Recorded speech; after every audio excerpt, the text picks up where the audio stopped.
겸손과 믿음으로 성경을 읽고 마음을 열어 하나님이 우리에게 하시고자 하는 말씀의 진실이 무엇인지 알기 위해 노력해야 합니다. 자, 이게 주제죠. 성경은 겸손과 믿음으로 읽어야 합니다. 진리는 성경에 있지 말의 기교에 있지 않습니다. 성경의 각 책은 그 말씀을 쓴 영 안에서 읽어야 합니다. 말의 기교보다는 성경 속의 유익을 찾으십시오. 그랬습니다. 진리는 성경에 있지 말의 기교에 있지 않습니다. 사람들은 말을 참 구미에 땡기는 말 잘하잖아요. 감언이설도 하고 막 그래서 혹하게 만들죠. 근데 성경은 그렇지 않습니다. 진리는 그런 말의 기교 속에 있지 않고 감춰져 있는 성경 속의 유익을 우리는 찾아야 된다는 것이죠. 아이러니한 게 제가 신학교 다니면서 가장 아이러니했던 것 중에 하나가요. 신학생들이 성경을 생각보다 많이 안 읽어요. 그런데 신학 서적은 엄청 읽어요. 정말 아이러니했어요. 그러니까 성경을 잘 보기 위해서 신학 서적을 봐야 되는 건데 신학 서적은 굉장히 잘 알아요. 어떤 신학자에 대한 것은 굉장히 잘 알아요. 정작 그거에 비해서 성경은 많이 모르더라. 그러나 우리가 가장 소중히 여겨야 할 것은 성경입니다. 자, 계속 읽겠습니다. 성경에 있는 경건하지만 간결한 책을 읽을 때도 깊이 있고 심오한 책을 읽을 때와 같은 열성을 읽어야 합니다. 성경도 66권이 다르잖아요. 우리는 막 로마서나 요한복음 이런 것들은 굉장히 중하게 생각하는데 한 장짜리 유다서 이런 것들이 넘어갈 때가 있는데 그렇지 않다는 거예요. 모든 66권이 다 하나님 말씀이죠. 그런 마음으로 읽어야 된다는 거예요. 각 책을 쓴 저자의 글 재주가 크고 작음에 좌우되지 말고 저자의 권위에 동요되지 말며 오직 진리에 대한 사랑으로 성경을 읽으십시오. 진리에 대한 사랑. 그리스도를 사랑하는 마음으로 성경을 읽어야 합니다. 누가 썼는지 생각하지 말고 쓰인 말의 내용이 무엇인가에 주의를 기울이십시오. 실제 성경은요, 우리가 어떤 마음가짐으로 읽느냐에 따라서 다르게 읽혀지고 받아들여집니다. 우리가 성령이 충만한 상태에서 조명을 받아서 성경 보면요, 한자 한자가 굉장히 마음에 막 다가와요. 근데 그렇지 못할 때는요, 넘겨버리죠. 은혜가 되지 않습니다. 이런 경험이 있을 거예요. 그래서 우리는 이 성경을 통해서 실제적으로 내가 유익을 얻고 위로를 받을 때 신앙이 건강해집니다. 그러니까 우리 신앙은 말씀의 기준이 되어 있죠, 항상.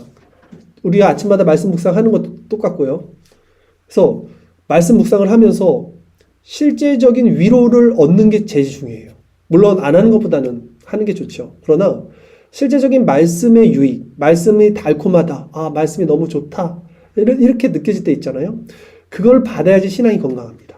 그래서 우리가 성경 읽기 전에는 잠깐이라도 기도하고 읽으시면 좋을 것 같아요. 하나님 이 말씀을 깨달을 수 있게, 내가 겸손한 마음으로 믿음을 통해서 하나님 말씀을 받을 수 있게 성령께서 도와주세요. 이렇게 잠깐 기도를 하고 또 성경을 읽는, 성경을 대하는 태도가 사실 그래야 된다.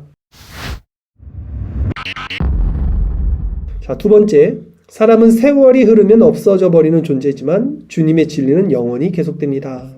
이사야 40장 7절 말씀에 보면 이런 말씀이 있습니다. 풀은 마르고 꽃은 시드나 우리 하나님의 말씀은 영원히 서리라 하라. 하나님의 말씀은 영원합니다. 하나님은 사람들을 차별하지 않고 여러 방법으로 우리에게 말씀하십니다. 그래서 우리의 꼬치꼬치 캐묻는 태도는 성경을 읽는데 방해가 되기도 합니다. 꼬치꼬치 캐묻는 태도가 뭘까요? 우리가 읽으면 이거 궁금하기도 하고 어떻게 노아의 방주에 저렇게 많은 탔을까? 막 이상한 것들 많잖아요. 아담과 하와 때 다른 사람들은 어디서 나온 거야 도대체? 아담과 하와가 첫 번째 사람이라는데 굉장히 궁금한 것들이 많습니다. 그런데 토마스 아킨피스는 그렇게 말해요. 꼬치꼬치 캐묻는 태도가 좋지 않다. 그것은 오히려 성경 읽는데 방해가 된다. 이렇게 말합니다.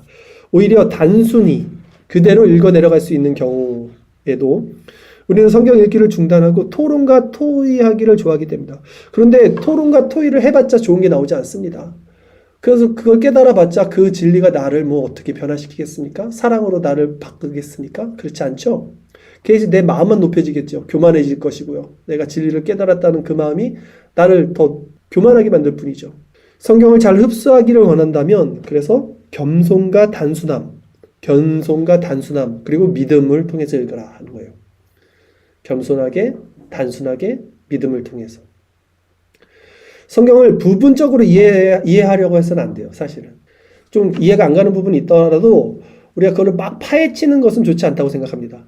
그리고 내 생각이 있잖아요. 내 생각의 틀을 가지고 그 안에 그 성경의 모든 말씀을 이해하려고 하는 것도 교만이라고 생각합니다. 오히려 내가 아직 알바를 모르고 있다는 그 겸손한 자각을 가지고 이해는 안 되지만 이게 하나님의 말씀이니까 나보다 더 당연히 높겠지. 이런 마음을 가지고 성경을 읽는 태도가 필요한 것 같아요. 그리고 성경은 통전적으로 읽어야 돼요. 아까도 말씀드렸듯이 한 부분이 막힌다고 파헤치는 게 아니라 계속해서 통전적으로 전체를 이해할 수 있도록 성령을 의지해서 읽어야 됩니다. 또한 성경을 통해 뭔가 새로운 것을 발견하라는 필요 이상의 시도를 저는 멈춰야 된다고 생각합니다. 아까도 말씀드린 대로 이게 교만한 마음을 일으켜요. 너네가 모르는 건 나는 깨달았어. 이 성경에 원래 이런 말씀이야. 이런 것들 있잖아요. 이런 것들이 그게 정말 진짜라고 하더라도 결국 그걸 알았을 때 우리 마음이 뭐가 남습니까? 교만만 남아요. 높아진 마음만 남죠. 그게 사람을 변화시키지 않잖아요. 그게 이웃사랑을 실천시키지 않잖아요. 오히려 날마다 성경 읽기를 통해서 성경을 어떻게 읽어야 되냐면 그럼 우리는 성경 말씀 전체를 마음 안에 담백하게 채워야 돼요. 그러니까 날마다 읽는 거. 날마다 단순하게 읽는 거. 그래서 성경 전체를 마음에 그냥 담백하게 계속 채우는 거예요. 채워 넣는 거예요. 그래서 그냥 성경이 자연스럽게 생각나고 읊어질 정도로 성경을 계속 가까이 통전적으로 그렇게 읽을 때 성경 전체에서 말하고 있는 그 하나님의 은혜가 우리를 이렇게 지배하고 우리를 통치하고 어떤 상황에서 우리의 생각과 마음을 이렇게 인도해주고 이런 것들을 지켜나간 이런 것 유익이 있습니다. 그거는 어떤 하나 풀리지 않은 난제를 해결하는 게 아니라 성경이 가리키고 있는 그 그리스도 예수를 품게 되는 마음이 있어요. 그래서 성경은 이렇게 우리가 전체를 마음 안에 날마다 묵상하면서 채워야 된다는 것이죠.